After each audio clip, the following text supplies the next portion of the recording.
TV Câmara Fortaleza. A fortaleza da nossa cidade é você.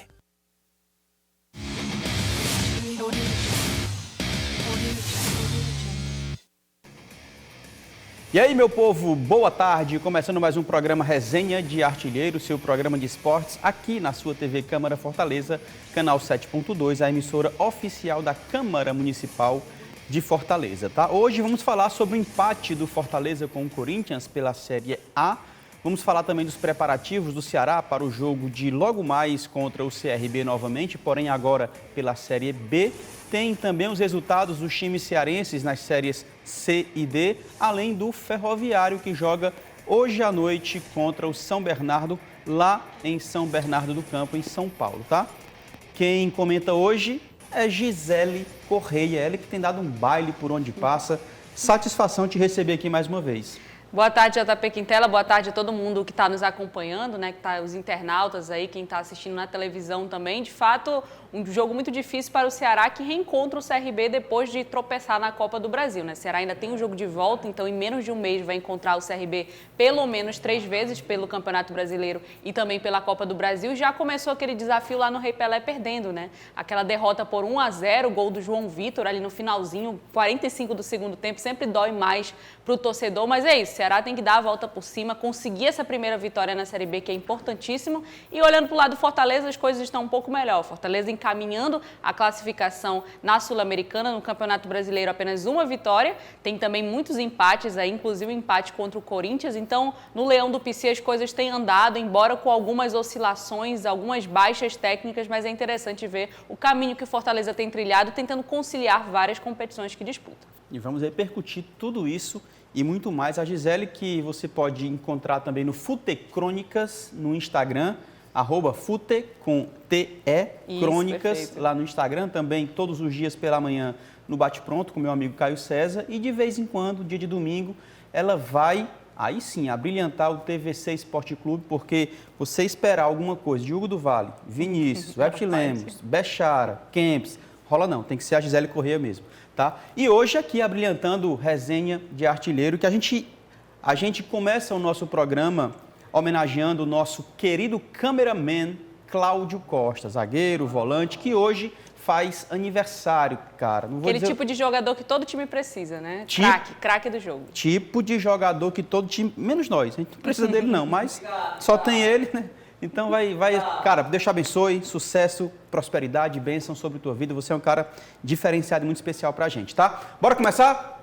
Começando pelo Corinthians, 0, Fortaleza 0. Os dois times realizaram um jogo elétrico de trocação pelo Campeonato Brasileiro Série A, mas pararam em atuações mais que inspiradas dos goleiros João Ricardo e Carlos Miguel, que salvaram suas equipes e cravaram o placar sem gols na Neoquímica Arena na noite deste sábado, dia 4 de maio. Gisele, de fato, né, cara? Carlos Miguel, João Ricardo, simplesmente absurdos nessa partida. Os destaques do jogo, né? E quando os goleiros são destaques do jogo, tem alguns pontos de preocupação. Primeiro, em relação ao setor defensivo. O Fortaleza entrou com uma dupla de volante Hércules e Pedro Augusto. Não se entenderam tão bem, principalmente faltou aquela pegada do Zé Wellison ali, conseguir uma contenção um pouco maior, principalmente nas laterais dos campos. Então, a gente viu o Fortaleza cedendo muito espaço para o Garro, o próprio Wesley, que é uma jovem promessa do Corinthians. Então, o Corinthians no primeiro tempo, JP, foi bem superior ao Fortaleza. O Corinthians conseguiu criar mais, embora o Fortaleza tenha tido uma chance claríssima, que é exatamente essa, com o Breno Lopes, né, que acabou aí errando, colocou muito para a direita a bola, mas foi a chance do primeiro tempo, embora o Fortaleza tenha produzido bem menos que o Corinthians. O Corinthians teve essa defesa belíssima também aí do João Ricardo, cabeçada do Ranieri, né, que é um volante do Corinthians que costuma chegar muito como elemento surpresa na área. Então foi interessante acompanhar essa partida, um primeiro tempo que o Fortaleza abaixo do que a gente costuma acompanhar, principalmente em relação a ser uma equipe que tem uma proposta mais ofensiva e teve que se defender um pouco mais. Destaque aí mais uma vez para o João Ricardo, se destacando bastante no Fortaleza, um dos melhores goleiros, né, na minha opinião, em atuação no Brasil hoje, muito regular. Em relação ao segundo tempo, o Vojvoda promoveu algumas mudanças, a entrada do Marinho, a entrada do Moisés. Algumas deram certo, outras nem tanto, então colocou o time para frente. Moisés entrou bem, conseguindo trazer outra movimentação. E o Marinho, mais uma vez, não conseguiu render tão bem, né? Então teve uma jogada individual, mais uma chance do Corinthians, bola na trave. quase abre o placar. Teve a jogada individual com o Moisés, que foi uma bela jogada individual, por detalhe, a bola acabou não entrando. Se toca essa bola, né, cara? Perfeito. O Kaiser ficou na bronca aí com o Breno Lopes. De fato, são uma dupla de ataque nova, né? Que não tem todo aquele entrosamento que a gente já conhece de outras duplas aí do Fortaleza. Mas é o Fortaleza buscando soluções, JP. Buscando soluções principalmente para o tamanho das competições que disputa, né? Vai ter um jogo importantíssimo fora de casa na Bolívia, então teve que poupar também alguns jogadores, mas destacar essa postura do Leão, que teve que se defender muito no primeiro tempo, teve a bola do jogo com o Breno Lopes, acabou não convertendo, pecou na efetividade, mas tem mérito também no goleiro do Corinthians, que fez uma grande atuação. Foi um jogo de algumas criações, né? Tanto o Corinthians quanto o Fortaleza criaram oportunidades, mas não saíram do zero. Um jogo difícil e importante para o Tricolor de Aço. O jogo foi lá dentro, a gente sabe a dificuldade que é. Inclusive, aí detalhe para o torcedor também, o Fortaleza nunca ganhou na Arena Corinthians, né? São 17 jogos, o Corinthians acaba predominando aí com as vitórias. Tem muitos empates também, a gente lembra daquele empate do Fortaleza, que foi o último jogo, o último encontro, no segundo semestre do ano passado, mais ou menos ali por outubro, a semifinal da Sula, o primeiro jogo. O Fortaleza conseguiu segurar o empate, jogando muito bem, sendo predominante e colocando o Corinthians para se defender. Nesse jogo de sábado já foi um pouco diferente. Fortaleza defendeu bastante no primeiro tempo, no segundo tempo foi para cima, não conseguiu chegar ao gol, mas mostra o patamar que o Fortaleza chegou hoje. É uma equipe que enfrenta o Corinthians mano a mano, digamos assim, né? Ombro a ombro, realmente com muita capacidade técnica, mas tem pecado na efetividade. E para esse ponto tem que se chamar atenção. O Vojvoda, desde o começo do ano, tem uma preocupação muito grande com o setor de ataque. Quando o Lucero não joga, fica pecando muito nessa finalização e o resultado mostra isso. São 4 jogos pelo Campeonato Brasileiro, 3 empates e apenas uma vitória.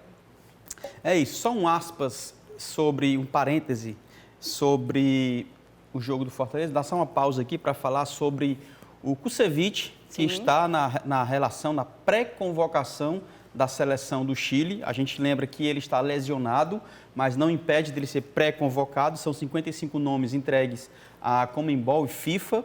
E aí, a partir do próximo mês, se eu não me engano, vai haver a convocação definitiva. Eu lembro que com o Kevin na Venezuela houve o mesmo caso. Ele foi pré-convocado primeiramente e depois esteve junto com o grupo principal. Pode ser que aconteça de novo, o que é muito legal para o nosso futebol, porque a gente percebe o quão estão olhando para cá, né? Kevin na seleção da Venezuela jogando pelo Fortaleza e agora o Kusevich provavelmente sendo convocado para a seleção do Chile, jogando no Fortaleza também. No mesmo ano, em pouco tempo de diferença, Kusevich e Kevin sendo convocados para suas respectivas seleções, seleção venezuelana e seleção do Chile, mostram como o futebol cearense, especial Fortaleza, que hoje disputa competições continentais, é uma grande vitrine, né? A gente olha, claro que a seleção brasileira é outros degraus, mas se a gente for lembrar um caso recente, próprio Dorival, que começou aqui no Ceará, fez um grande trabalho, conseguiu se destacar, foi para outras praças ali para o Sudeste, foi reconhecido e hoje é o treinador da seleção brasileira. Então tem sim esse olhar atencioso, esse olhar especial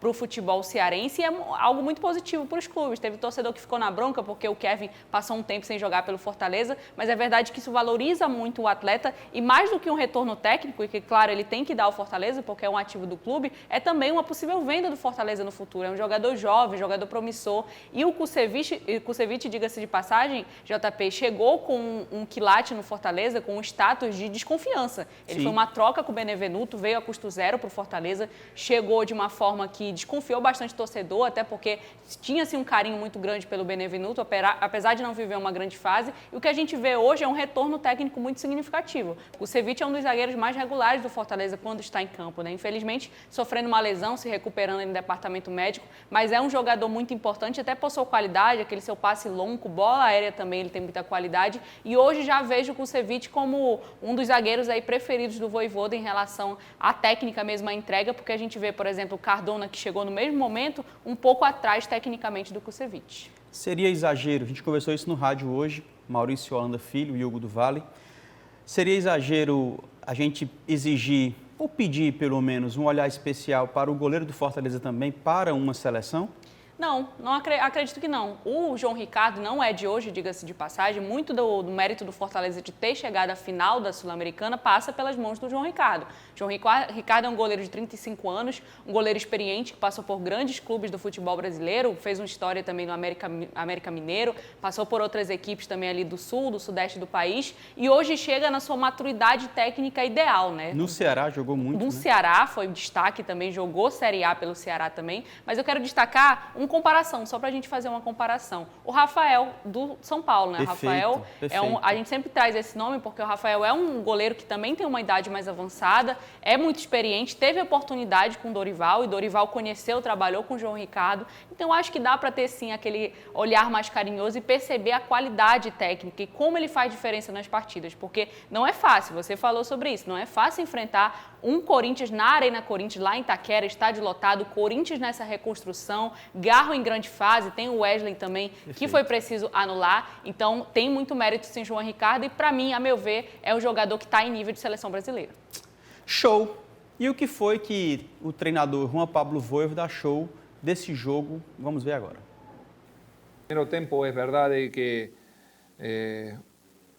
não coordinamos bem nossa fase o defensiva em quanto à organização. Acho que depois, a medida que passou o tempo, fuimos organizando melhor a fase defensiva. Mas, bueno, o goleiro o trabalhou, é verdade. Fiz bom trabalho, eu, Ricardo.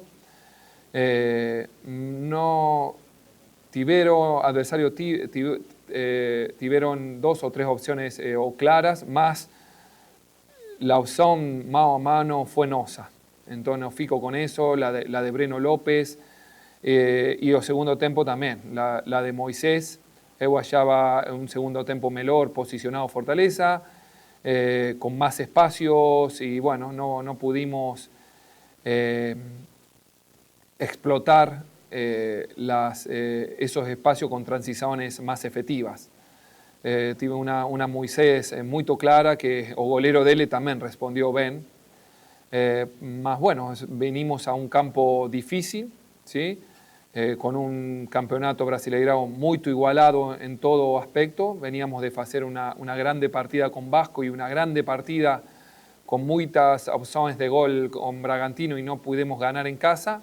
Hoy empatamos, mas o time, no sé si yo tengo dados o perfectos, mas acho que tive entre 9 y 11 finalizaciones fuera de casa y eso es mucho y con 2 acciones muy claras. Es lógico también que recibamos la presión de un time como Corinthians jogando aqui em seu estádio. Tá, agora vamos ver como é que ficou a classificação da Série A após mais uma rodada do Brasileirão. Mostra pra gente aí o meu Atlético Paranaense. Para quem pensava que eu torcia Botafogo, enganou-se. Eu sou o Atlético Paranaense, é o líder com 10 pontos. Bahia é o segundo colocado com 10 pontos.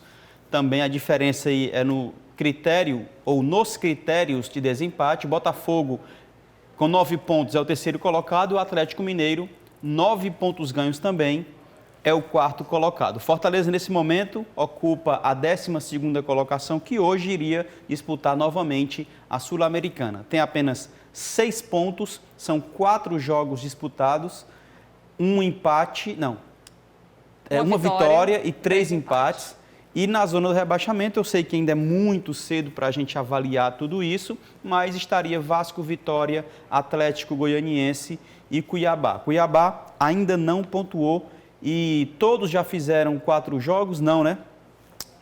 Nós temos aí, inclusive, os adiamentos. Sim. O jogo do Grêmio foi adiado, o jogo do Inter foi adiado e o jogo do Juventude foi adiado por conta da calamidade lá que está rolando, que está acontecendo no Rio Grande do Sul. E o Fortaleza tem um jogo a menos, que é justamente aquele jogo que foi, enfim, modificado ali por conta da Sul-Americana, né? O calendário do Fortaleza, Copa do Nordeste também, que é o jogo contra o Criciúma, né? Que seria, inclusive, o reencontro do Kaiser com sua ex-equipe, acabou não acontecendo. Então, o Fortaleza tem esse saldo aí de um jogo a mais, mas acontece, e aí, JP, um ponto de preocupação mesmo para o Fortaleza essa quantidade de empates, principalmente empates em casa, né? Fortaleza perdeu a chance de pontuar aí de maneira completa, digamos assim, com os 3 pontos, tanto contra Bragantino quanto contra Cruzeiro, porque teve o domínio do jogo. E tem um jogo que não entra nessa cota de Campeonato Brasileiro, mas também foi um jogo que o Fortaleza poderia ter ganho e precisava também ter criado essa vantagem, que foi o jogo contra o Vasco pela Copa do Brasil. Então, o Fortaleza mais uma vez empatou, claro que com muito mérito do Léo Jardim, que é um grande goleiro, do esquema tático também do Vasco. O Vasco se recuou bastante, a proposta de jogo do Vasco foi essa, mas o Fortaleza poderia ter ganho e levado para São Januário uma situação um pouco mais confortável. Lembrando que a gente falou de retrospecto, Fortaleza tem muita dificuldade de vencer em São Januário também. Interessante que você falou, o Fluminense, volta para cá, o Fluminense tem 5 empates. Olha o perigo do empate, né? Porque, assim, às vezes a gente até se engana. Mas pelo menos não perdeu. Sim. Ok, menos mal. Porém, se você não se der conta, o Fluminense tem 5 jogos, 5 empates e está em 16º colocado. E JP, o destaque não só da rodada, mas até aqui do campeonato, que não é tanta surpresa para a gente que acompanha o futebol nordestino, mas lá para o Sudeste e para o Sul pode surpreender, é o fato do Bahia, segundo colocado no Campeonato Brasileiro. O Bahia que tem venceu feito o Botafogo, bons jogos, inclusive, né? Venceu o Botafogo por 2-1, tem feito bons jogos, está esse ano ali fazendo a diferença, né, nesse momento final. Isso. E o Bahia é uma equipe, aí só para falar um pouco desse novo Bahia, esse futebol nordestino, que na Copa do Nordeste mostrou um futebol de muita convicção. A convicção do Rogério Ceni de fazer realmente aquele time ofensivo, aquela coisa toda que a gente já conhece dele desde os tempos de Fortaleza, de São Paulo. Agora o Bahia no Campeonato Brasileiro tem se adaptado muito à realidade do adversário. Então, quando tem um adversário mais propositivo, sabe se defender e fazer aquela transição ofensiva com Caio Alexandre, com Cauli no meio-campo, que é de muita qualidade. Então, destacar aí do futebol nordestino o Bahia, que está chegando. Legal. E tivemos Red Bull Bragantino e Flamengo, foi um empate, 2-2, um jogo bem movimentado também. Palmeiras venceu, acho que foi o Cuiabá, né? 2-0, 2-0, Isso, se não me engano foi Cuiabá. Foi o Cuiabá e o São Paulo venceu o Vitória. E o São Paulo 3-1 em cima do Vitória, tá? Tá aí a Série A do Campeonato Brasileiro e a gente tem um representante que é o Fortaleza. Porém, Gisele, o Fortaleza tem mais um jogo no dia 8 de maio pela Copa Sul-Americana e é um jogo difícil. Nesta quarta-feira, né? 6, 7, 8, nesta quarta-feira, dia 8 de maio, às 21 horas, contra o Potosí, Nacional Potosí. E o jogo vai ser lá, tem o desgaste do traslado que a gente tem escutado muito falar, a dificuldade que é. E esse jogo na Bolívia, que a gente já imaginava, La Paz, por conta da altitude, mas aqui é ainda pior, né? Sim. Além do acesso ser ruim, a altitude beira os 4.000 metros.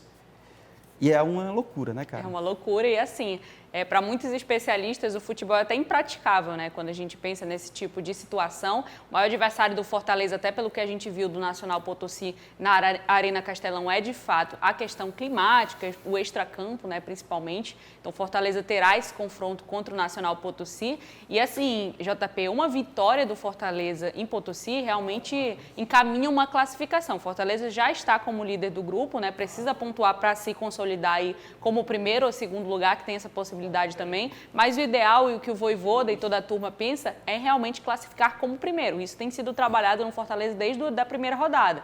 Mesmo o Fortaleza mal ali no Campeonato Brasileiro, mal na Copa do Nordeste, conseguia priorizar a Sul-Americana e conseguir resultados, né? A gente lembra daquela estreia do Esportivo Trinidense lá fora e tudo é a vitória do Fortaleza. Então, de fato, é um jogo para se preocupar no seguinte sentido, desgaste dos atletas. Serão 30 caminhonetes para levar todo o elenco, não só o elenco, mas todo o staff do Fortaleza lá para Potosí, e tem essa questão sim, a gente viu o Flamengo recentemente indo jogar na Bolívia e sentindo esse fator climático, mas o principal, JP, nesse jogo é você pontuar. O empate para o Fortaleza é uma vitória, pensando também nesse fator climático e pensando principalmente que o Fortaleza vai encontrar o Boca em La Bombonera com toda a dedicação para vencer o jogo, para conseguir também buscar uma classificação, embora esteja um pouco mais difícil para a turma argentina. E vai fechar essa Sul-Americana contra o Esportivo Trinidense, dentro de casa, um adversário acessível também, mas o que o torcedor do Tricolor quer é que não deixe para a última rodada e por isso pontuar é muito importante. Show de bola. Agora deixa eu falar de Série C. O Floresta recebeu a Ferroviária de Araraquara, São Paulo, e perdeu por 4-1 no estádio Presidente Vargas. A Ferroviária abriu o placar com Igor Fernandes aos 3 minutos de jogo e aí construiu o seu placar. Infelizmente, Floresta com mais uma derrota, inclusive demitiu seu técnico, né? Surian, né?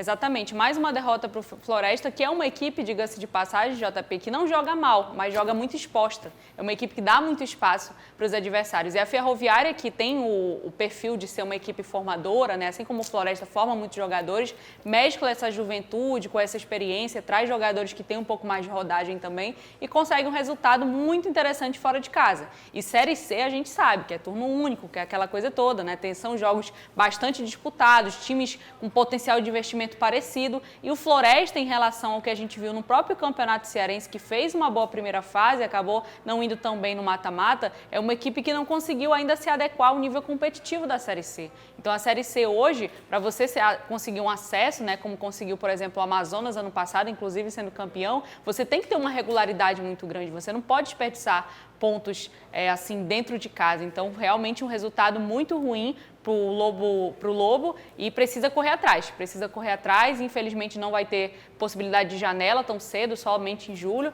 Então, é fazer melhor com o que tem mesmo, com o elenco que tem, com os jogadores que tem. Talvez pensar nessa base com carinho. O próprio Romarinho, que é um remanescente, conseguiu marcar para o Floresta. Isso mostra, né, que é um jogador que se adaptou muito bem a esse nível competitivo. Então, é um ponto é muito preocupante assim, a situação do Floresta na Série C, porque ano passado brigou para não cair. E aí não pode se repetir isso novamente, tem que buscar um pouco mais o Lobo. No finalzinho, inclusive, da competição do ano passado, foi que ele conseguiu escapar, tá? Muito por conta do Ricardinho também, né? Teve esse reforço aí na reta final. Perfeito. Deixa eu mandar um abraço aqui para o Ranieri, ele que é nosso editor, ele está nos acompanhando e parabenizando aí o trabalho. Valeu, campeão. Obrigado também pela sua força e seu apoio nos trabalhos aqui do programa Resenha de Artilheiro, tá? Inclusive, eu deixo também um abraço para Garibaldi Soares, que gentilmente cede as imagens da TV Artilheiro, canal no YouTube.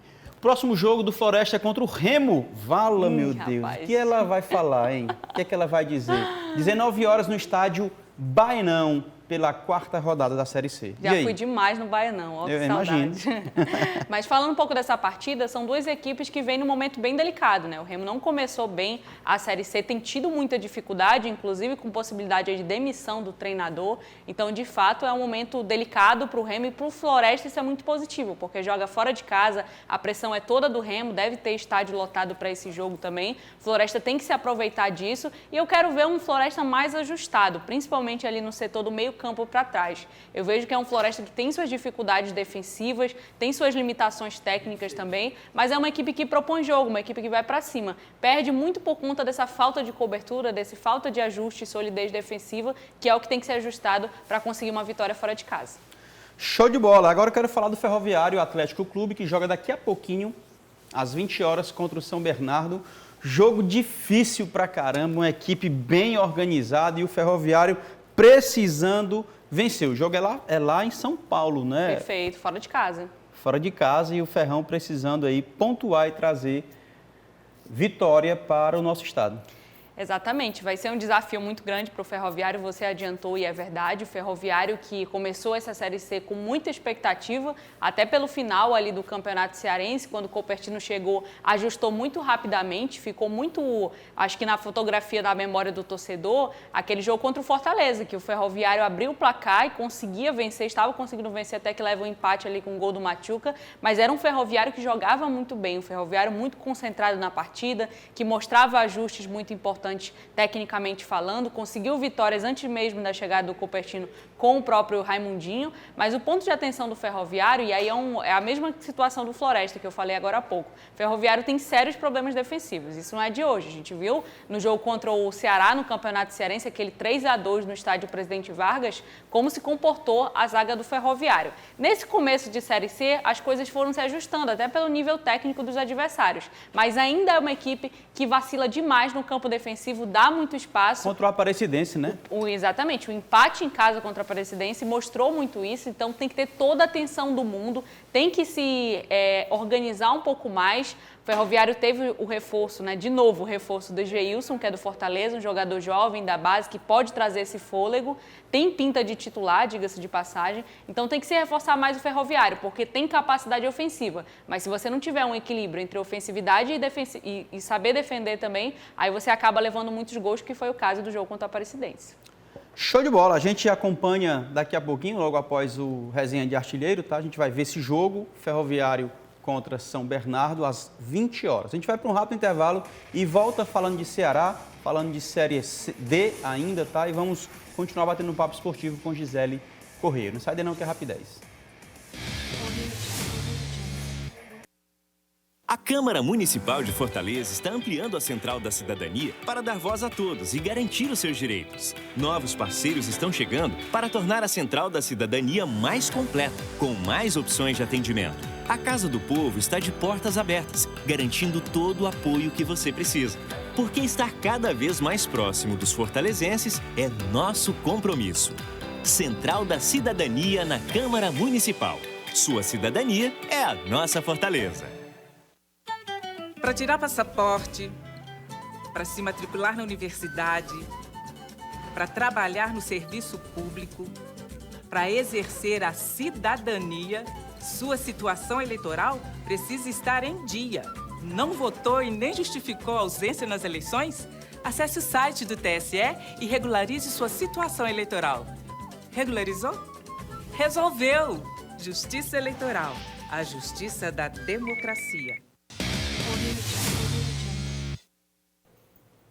Show de bola, estamos de volta. Deixa um abraço especial para todos que nos acompanham. Toda segunda-feira, aqui às 16h30, TV Câmara Fortaleza, você acompanha a Resenha de Artilheiro, o mundo do esporte na sua TV. Lembrando também que estamos no rádio, segunda e sexta, às 11 da manhã, levando tudo que rola no final de semana e preparando a semana também. Segunda e sexta, 11 da manhã, na FM Fortaleza 90.7. O Ceará joga daqui a pouquinho contra o CRB pela terceira rodada da Série B e o jogo vai ser no estádio Presidente Vargas. E aí, Gisele, esse jogo aí, Ceará ganha, não ganha? O que é que o Mancini está preparando como carta na manga, enfim. Essa história de carta na manga é melhor ele esquecer um pouquinho, né? Porque realmente a carta na manga do Mancini, que é o Jorge Recalde, um jogador que chegou com essa ideia de ser titular, né? Ele veio com esse peso da contratação, porque era um destaque no país onde atuava e acabou chegando e decepcionando o torcedor. Acho que depois de 5 meses a gente pode falar isso sem meias palavras. O Jorge Recalde não entregou o que o torcedor alvinegro espera, que o próprio Mancini espera e principalmente o que se deseja, o que se cobra em relação à Série B, em relação também ao Campeonato Cearense que ele atuou. Mas falando desse Ceará, JP Quintela, a gente percebeu no jogo contra o CRB lá no Rei Pelé que o gol do CRB foi construído a partir de muito ataque, né? O CRB atacou bastante, sem muita criatividade, é verdade, sem tanta qualidade técnica. E aí esse é um ponto que a gente tem que considerar também. O CRB não é um adversário tecnicamente superior ao Ceará, mas é um adversário que está mais ajustado. A fase do CRB é melhor, apesar de não ter vencido também ainda na Série B. Conseguiu empate, teve uma derrota também. Então, acho que o que o Mancini tem que fazer hoje é fazer um Ceará diferente do que o Ceará que foi enfrentar o CRB lá no Rei Pelé. Lá no Rei Pelé foi um Ceará sem repertório técnico, um Ceará sem vontade de vencer em muitos momentos. A gente via jogadores realmente ali cansados, parece que o empate estava bom, aquela coisa do decide em casa, e não pode ser assim. O Ceará é uma camisa muito pesada, é um time muito grande, é um time que tem grandes pretensões na temporada. Embora o Ceará tenha sido campeão do Campeonato Cearense, a gente tem que destacar que o grande objetivo do ano para o Ceará é voltar à Série A. E ele vê os seus concorrentes diretos se distanciando. É o caso do Sport, é o caso da própria Chapecoense, o caso do Santos. Então, toda a atenção é pouca para essa partida de hoje. É um Ceará que precisa vencer e convencer, e é um Ceará que pode ter de volta o seu grande destaque. Eric Pulga treinou ontem em Porangabuçu, é um jogador que pode estar voltando à equipe, mas diga-se de passagem, o torcedor tem que entender isso também, não está 100% ainda. Não é aquele mesmo Eric Pulga antes de uma contusão. Todo jogador tem ali um processo, principalmente ele que foi um adutor ali na coxa, então é uma lesão um pouco mais difícil, mas o Eric Pulga pode estar na partida de hoje, embora muito possivelmente não entre os 90 minutos. Tem aquele período ali de transição, né, aquele período realmente de contato novamente com o gramado após a lesão.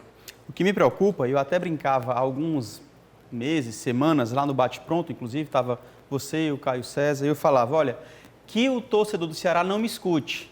Sim. Mas o Ceará precisa torcer muito para o Eric Pulga não se contundir, porque era e continua sendo a única válvula de escape do alvinegro. Basta ver como é que o Ceará joga hoje. Sem a bola, ele não consegue propor o jogo, não consegue propor o jogo, ele joga sempre sem a bola e sai muito fácil, não sei se muito fácil, mas sai bem de forma reativa.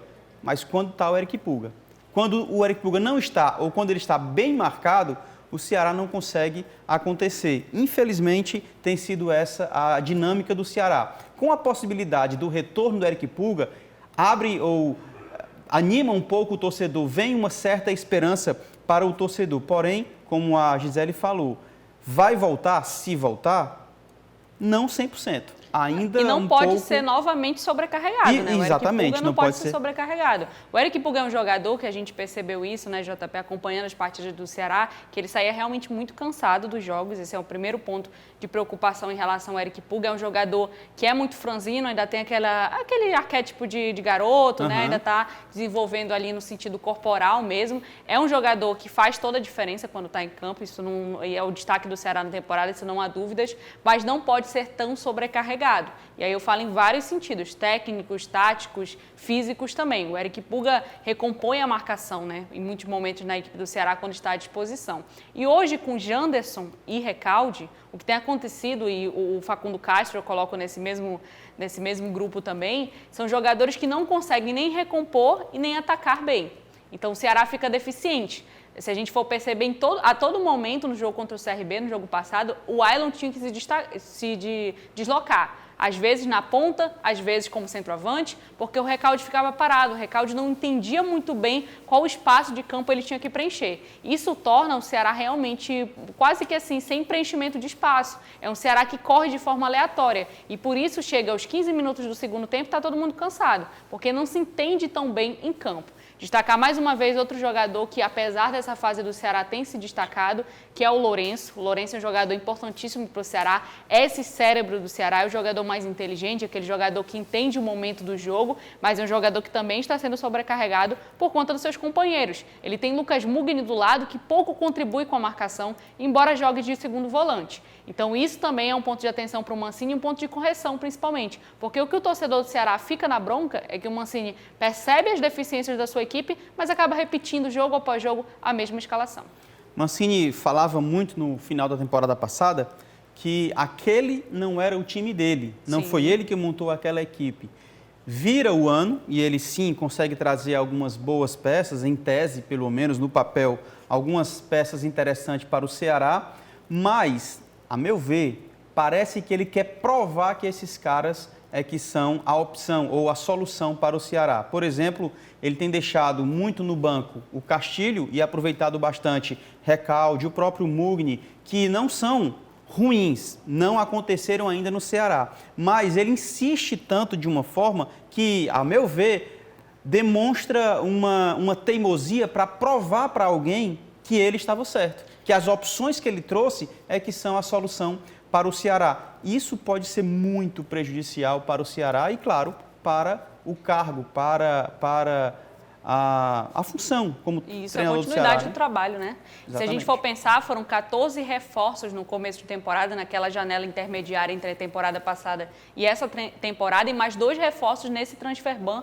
nesse momento aí de janela doméstica que o Ceará enfrentou, que o Ceará apenas no último dia foi liberado para contratar, muito por conta das complicações extracampo, financeiras que o Ceará tem passado. Mérito da diretoria, é verdade, que conseguiu vencer aí 2 transfer bans em relação ao Saulo Mineiro, em relação ao Guilherme Castilho, mas ao mesmo tempo o Ceará passa por momentos muito difíceis extracampos e a gente sabe que isso de alguma forma reverbera o que está em campo também. Mas o que eu quero destacar, principalmente em relação ao Ceará, é porque é esse perfil, é o perfil de jogadores do Mancini e mais do que isso, jogadores não só indicados pelo Wagner Mancini com aval, claro, da diretoria de futebol, mas um perfil de elenco que o Mancini também definiu. Ele falou que queriam um elenco jovem e um elenco enxuto. E hoje o Ceará paga o preço por ter um elenco tão enxuto.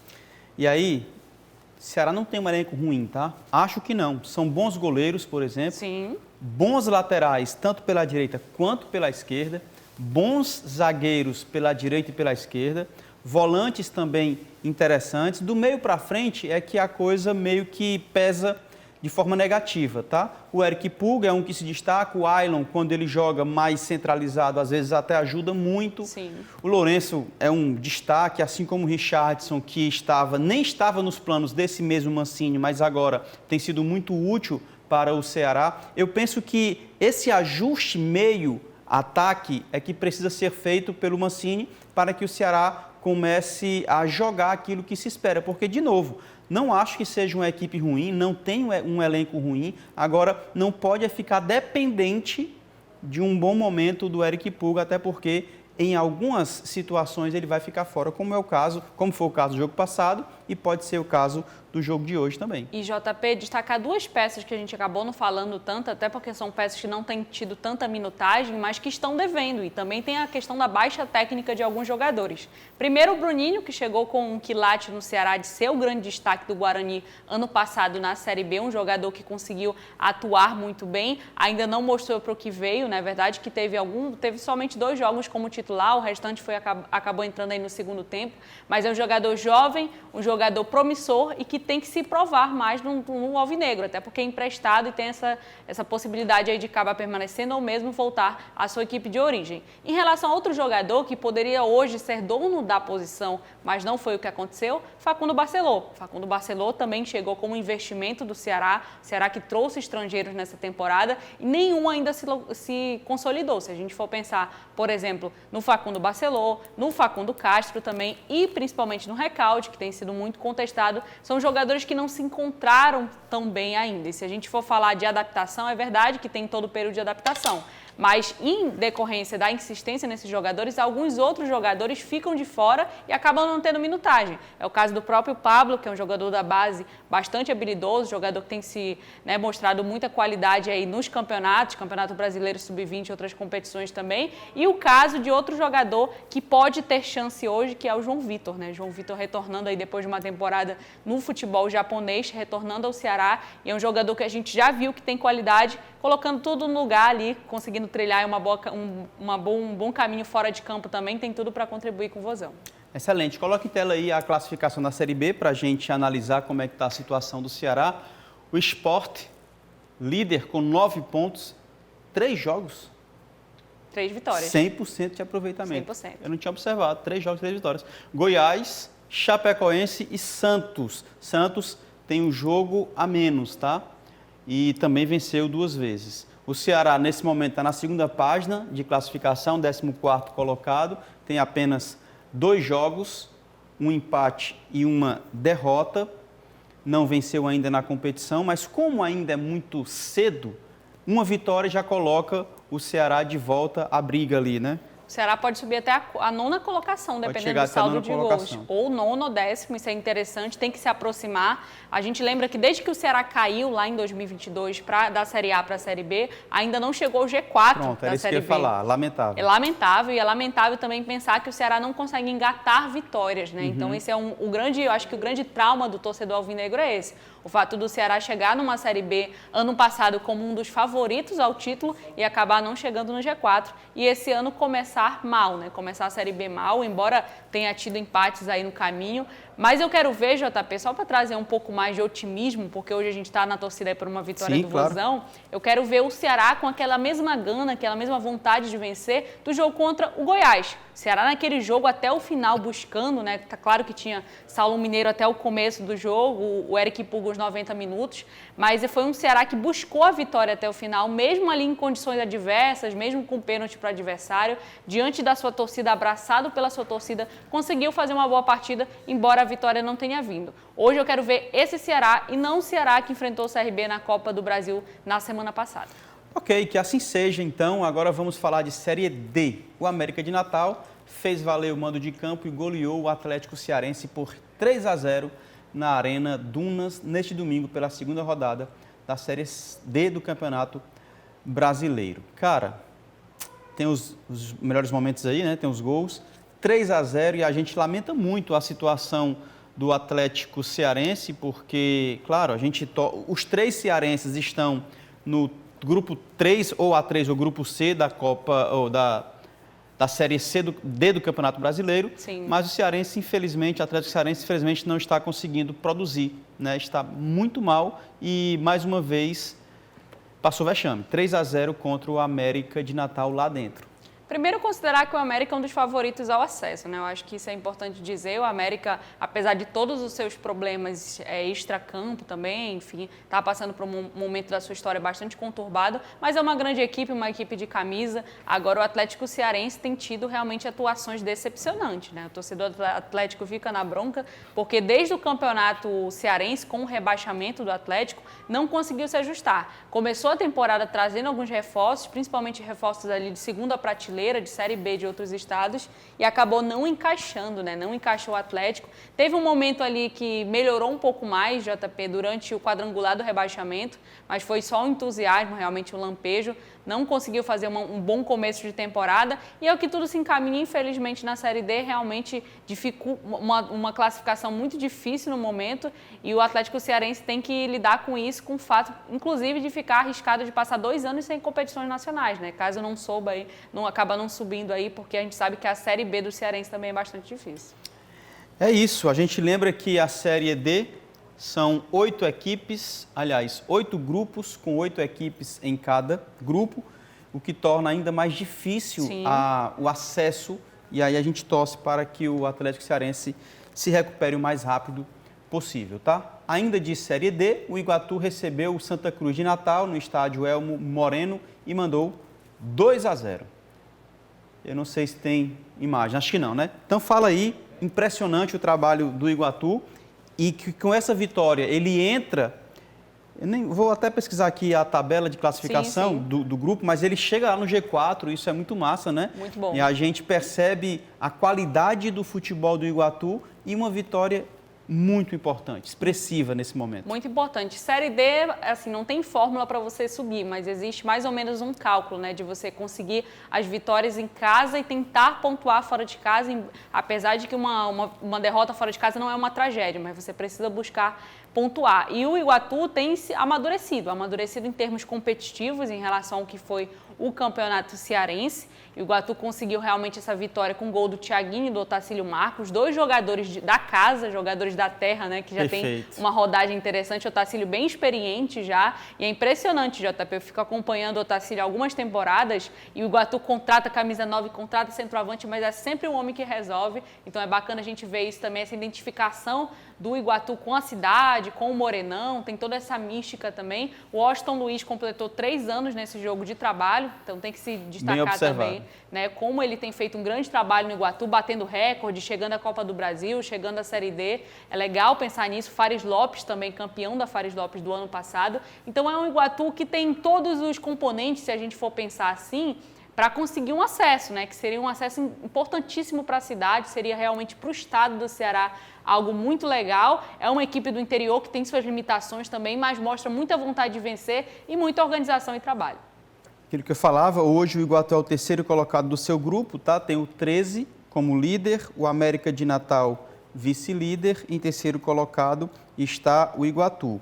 América e Iguatu tem 4 pontos, o 13 tem 6. E o próximo jogo do Iguatu é justamente contra o Atlético Cearense, e aí vai ser uma briga louca dos nossos times, né? O Atlético querendo pontuar nesta competição e o Iguatu querendo manter esse bom momento e se aproximar cada vez mais da liderança. Dependendo do jogo ou dos resultados, ele pode assumir a liderança desse grupo na Série D. Verdade, confronto direto, confronto importante para o Iguatu, que quer aumentar essa vantagem e chegar mais junto nessa parte classificatória, importante para o Atlético Cearense, porque pode ser aquele suspiro, aquele respiro do Atlético na competição. Lembrando que Série D não existe permanência, então todo ano você tem que estar brigando para disputar novamente, e isso parte muito do nosso campeonato cearense.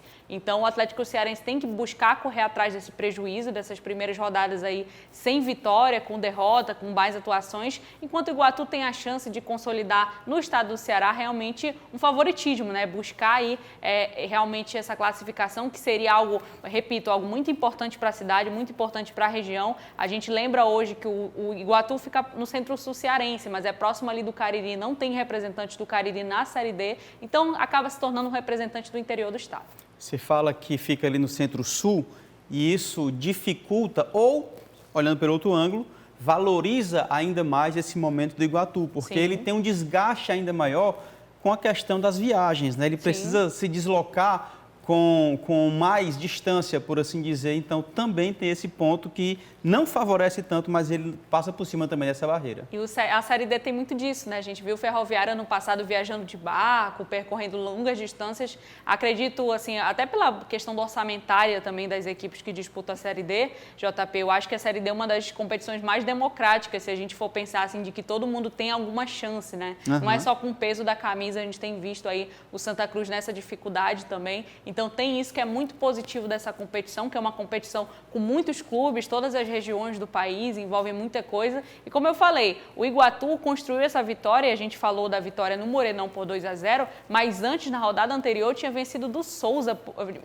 empatado com o Souza fora de casa. Isso. E a gente sabe a temporada que faz o Souza, né? O Souza faz uma grande temporada, é uma equipe muito competitiva, uma das favoritas nessa Série D, e o Iguatu mostrou sua força também disputando ali do ladinho, né? Pertinho ali no Souza da Paraíba, acabou empatando por 1-1.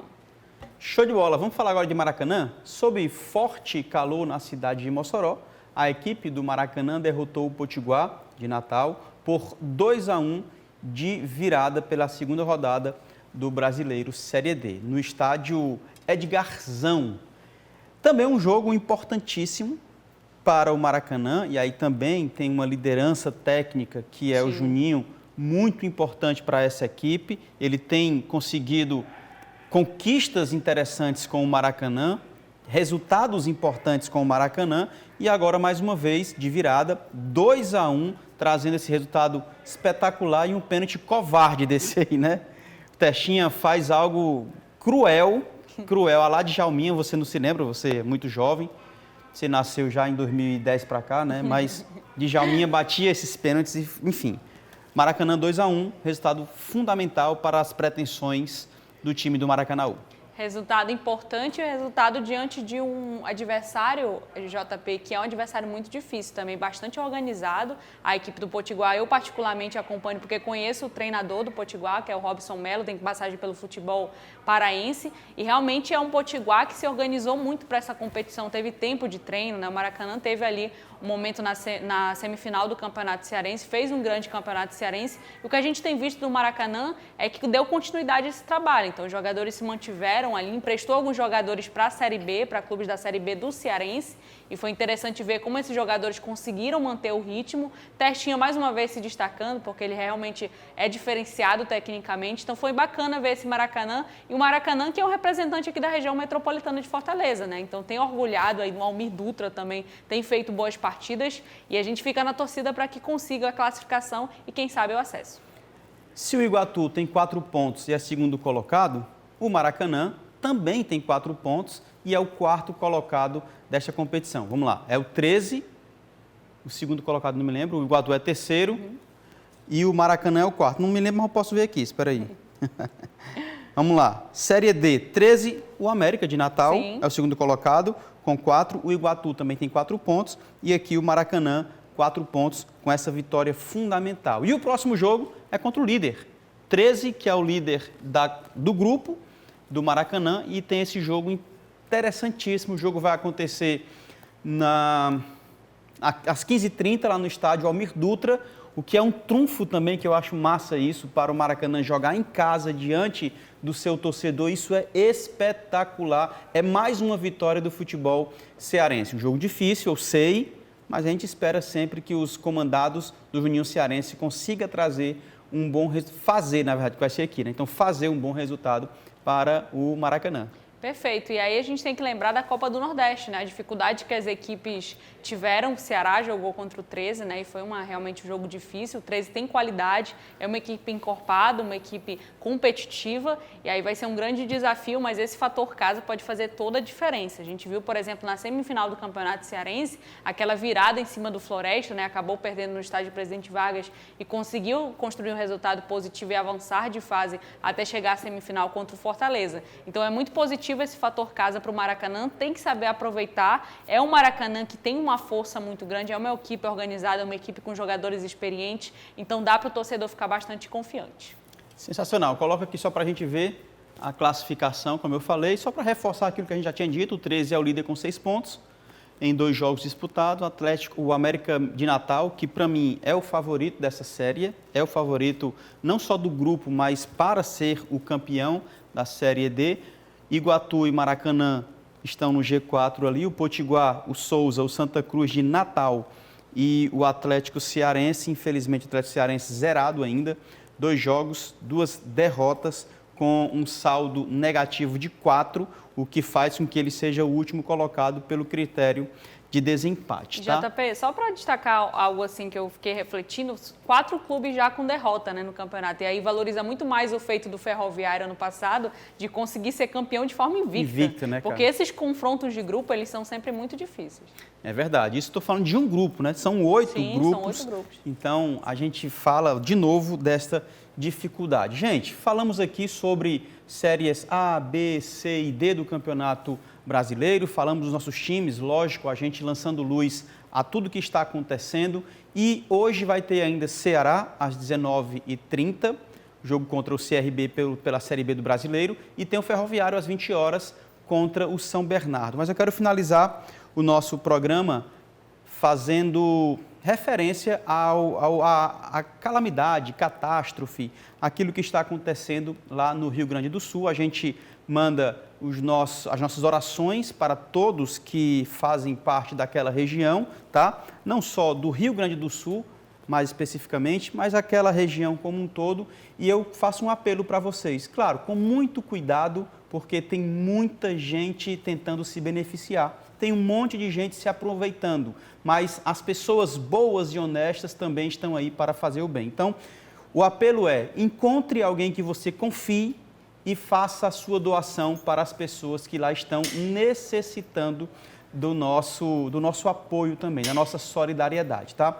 Gisele, é triste o que está acontecendo, né? Verdade. É triste o que está acontecendo lá no Rio Grande do Sul, mas a gente deixa aqui o nosso sentimento de solidariedade e que as coisas se normalizem o mais rápido possível. Perfeito, JP. E aproveitar também para falar sobre esse momento, que é um momento que a gente tem que ter muita solidariedade, e o futebol tem feito parte disso, né? A gente viu tanto o CT de Grêmio quanto de Inter alagados, e jogadores doando, né? Jogadores participando ali do momento de servir os seus, enfim, pessoas do Rio Grande do Sul, né, que estão nesse processo de perda de casa. A gente tem que lembrar que é toda uma vida que você construiu, que você dedicou àquilo. São bens materiais, a vida tem sido preservada, né? Algumas vidas perdidas, é verdade, mas a maioria sendo preservada, é isso que importa. Então, que a gente possa fazer essa corrente de solidariedade e estar ajudando o máximo possível, porque hoje são eles, né? Amanhã pode ser aqui também. Então, que a gente tenha esse cuidado com o próximo, não só pensando no que pode vir a nosso favor, mas também pensando na questão humanitária, principalmente.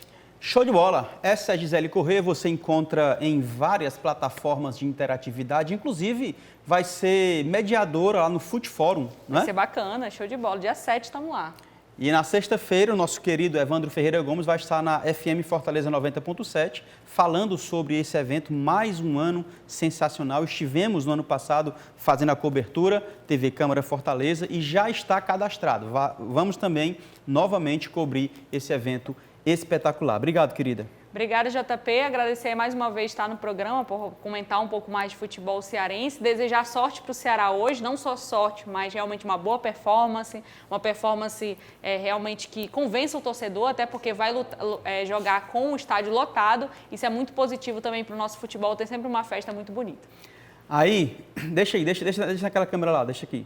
Aí eu faço a maior cena aqui, ó, né? Boto um tabletzinho e tal. Aí vem o câmera, aniversariante de hoje, ele mostra o segredo, não tem nada aqui, ó. Aí é covardia desse jeito. Tá desligado. Tá desligado, aí é brincadeira. Aí é brincadeira. O seu Resenha de Artilheiro está terminando. Produção, edição e roteiro é do jornalista Paulo Sérgio Cordeiro. Concepção de conteúdo, o jornalista Lúcio Gleison Uchoa. Edição de imagens, Ranieri Vieira. Engenheiro de telecomunicações e direção técnica, Isaac Garcia. Coordenação de comunicação da Câmara Municipal de Fortaleza, a jornalista Renata Sampaio, tá? Eu me despeço por aqui. Fique você e toda a sua família na paz de Cristo e lembre-se, seja memorável sempre. Tchau, valeu.